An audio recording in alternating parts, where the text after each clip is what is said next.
il y a sûrement Fridolin Mbongo est un candidat possible, le cardinal de Kinshasa.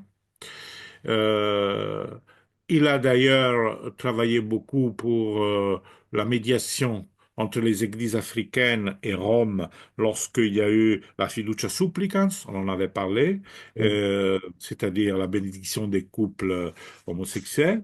Et il a joué un grand rôle en ce sens. Et là, il a démontré que même dans la contradiction, on peut garder l'unité. Il y a aussi Robert Et Sarra. donc, c'est un nom qu'on fait à Rome. Et aussi le cardinal guinéen Robert Sarra, hein, qui est dans le Non, nom. là, c'est moins sûr. Là, c'est moins sûr parce euh, il a été un peu trop manipulé.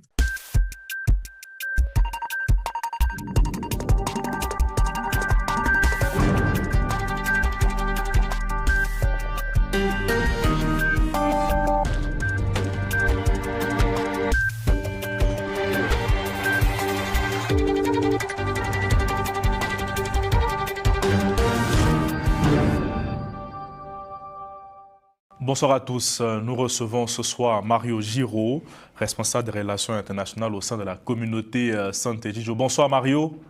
Bonsoir, bonsoir, Carlyle. Merci d'avoir accepté notre invitation pour parler de la mort du pape François, cette nouvelle qui nous attriste tous. Comment vous l'avez accueilli personnellement, Mario, cette nouvelle-là? Avec immense tristesse, bien sûr. On s'attendait plus, hein, parce que les journées, les semaines avant, quand il a été très malade, on s'attendait au pire, mais après, il s'était repris. Et puis, le jour de Pâques, il avait fait le tour de la place, dans son peuple, comme c'était son habitude, de ceux qu'il aimait, l'odeur de brebis, comme il disait, l'odeur du peuple. Et, et on pensait qu'il allait récupérer. Malheureusement, ça n'a pas été le cas.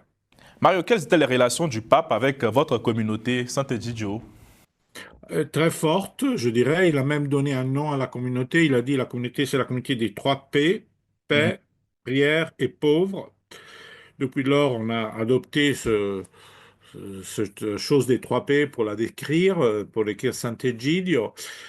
Sur les pauvres, sur la paix, on était vraiment à l'unisson.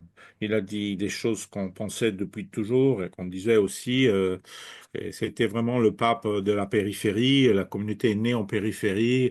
Le pape des pauvres, la communauté travaille avec les pauvres. Et c'est l'essentiel de son service. Pas les pauvres comme catégorie, pas les pauvres comme classe, mais comme personne. Et il aimait la rencontre humaine, le rapport personnel. Et là aussi, on l'a suivi. Et c'était vraiment un pape très proche à Saint-Egidio. Mario, vous avez parlé tout à l'heure de la paix et on a souvent reproché au pape la faiblesse de la parole papale dans les différentes médiations auxquelles l'Église a été associée. Est-ce que vous partagez ce constat? Est-ce qu'on a eu un pape impuissant pour gérer certains conflits, notamment en Afrique? Non, on a eu un pape qui, sur la lignée de ses prédécesseurs, a toujours exprimé, disons, la théologie de la papauté romaine sur la paix, donc pas de guerre légitime. En aucun cas. Et ça a commencé il y a plus d'un siècle avec Benoît XV, lorsqu'il s'est mis contre la Première Guerre mondiale, qui considérait une guerre fratricide.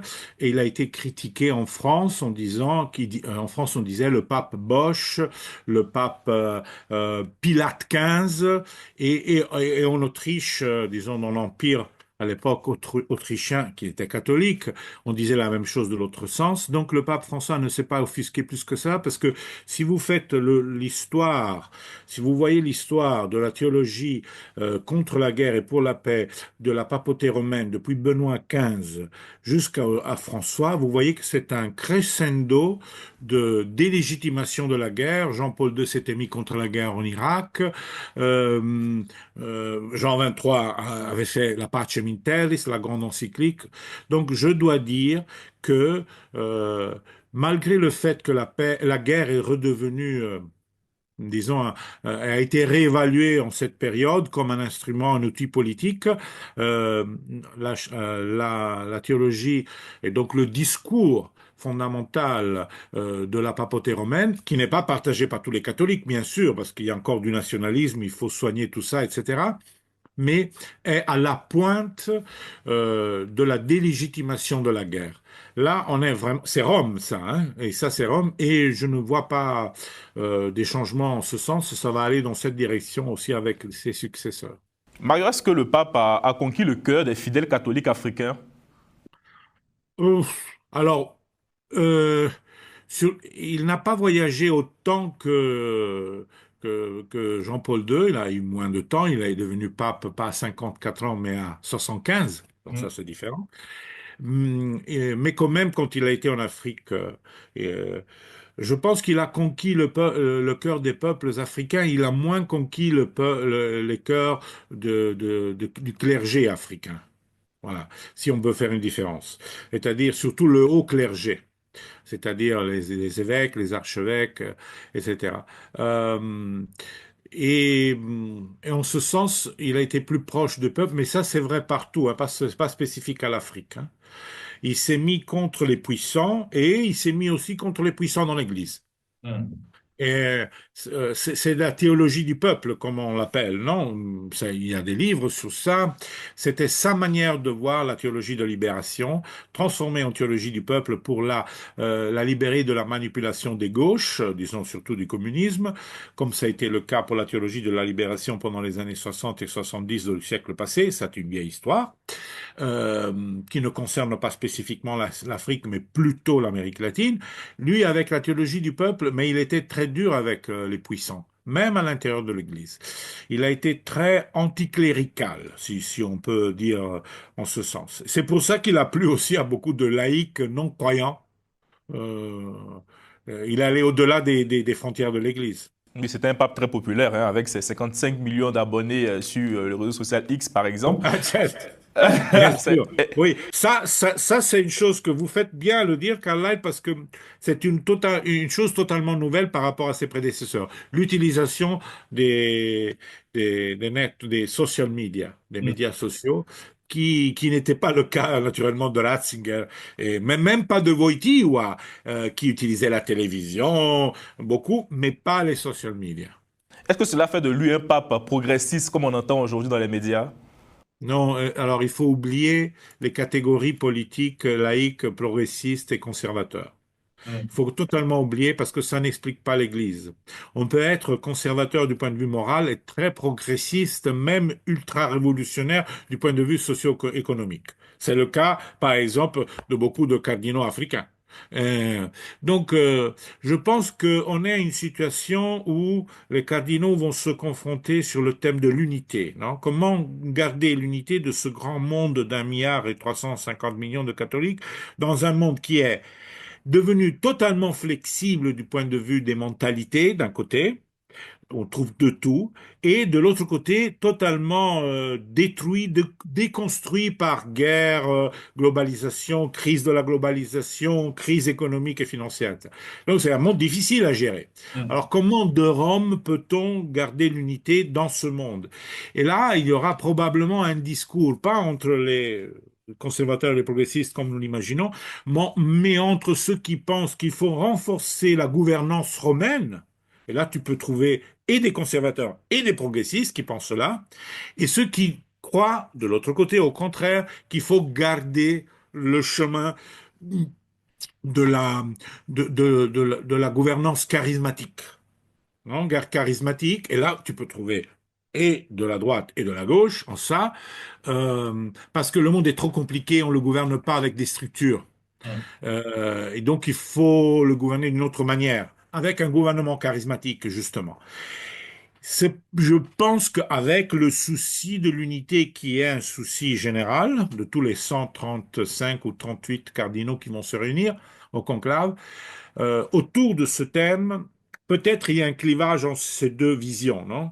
Alors, mais c'est une chose on peut comprendre. Alors, Jean-Paul II déjà avait un peu défait le gouvernement ordonné à la Paul VI, c'est-à-dire il avait, bon, il a laissé les choses en place, mais il les consultait même, mais il faisait à sa tête totalement, même quand ils étaient tous contraires. Et ça, déjà, il a commencé ce gouvernement charismatique avec sa personne, etc. Et jusqu'à arriver à François qui a complètement défait. Et il y a quelqu'un qui se plaint, non, il faut remettre, par exemple, le rôle du secrétaire d'État, c'est très important, le rôle faut se dire, Carlyle, euh, même, euh, même Pie XII, je retourne en arrière, n'avait pas de secrétaire d'État. Donc, ça dépend Ça vraiment. dépend. On verra. Et ce conclave, il s'annonce très incertain, enfin, comme tous les autres conclaves. Mais là, est-ce que 2025, Plus incertain, plus plus incertain, incertain. mais est-ce que 2025 peut être l'année de l'élection d'un pape africain? Pourquoi pas? Pourquoi pas? Il y a sûrement Fridolin Mbongo est un candidat possible, le cardinal de Kinshasa. Euh, il a d'ailleurs travaillé beaucoup pour la médiation entre les églises africaines et Rome lorsqu'il y a eu la fiducia supplicans, on en avait parlé, c'est-à-dire la bénédiction des couples homosexuels. Et il a joué un grand rôle en ce sens. Et là, il a démontré que même dans la contradiction, on peut garder l'unité. Il y a aussi Robert Et Sarah. donc, c'est un nom qu'on fait à Rome. Et aussi le cardinal guinéen Robert Sarah, hein, qui est dans le Non, nom. là, c'est moins sûr. Là, c'est moins sûr parce euh, il a été un peu trop manipulé par la droite anti-bergolienne et donc c'est un peu plus difficile. Donc, il est marqué par cette manipulation qui n'est pas sa faute, hein, mais que la droite, surtout la droite nord-américaine, les cardinaux nord-américains, les archevêques et les évêques nord-américains de droite, à l'époque où Bergoglio était, ils ont commencé sa révolution, l'ont utilisé. Et là, quand tu te laisses utiliser, disons, ou tu as utilisé sans le vouloir, hein, parce que moi, je connais aussi le cardinal Sarah personnellement. Je pourrais dire que je connais mieux le cardinal Sarah parce que je l'ai connu quand il était encore seulement archevêque à Conakry pendant les coups d'État, etc. Je connais aussi Ambongo, mais je connais mieux le cardinal Sarah. Et là, je pense que cette histoire avec le livre, Georg Ganschwein qui s'est mis au milieu, etc., ça a laissé des traces. Si vous voulez mon opinion, mon modeste opinion, hein, c'est les cardinaux qui vont décider. Dites tout, Mario. Merci. Pour terminer, est-ce que le pape a réussi cette mission de dialogue des religions aujourd'hui? Est-ce que c'est l'héritage qu'il laisse à l'Église? Si, si, ça, comme la question des migrants,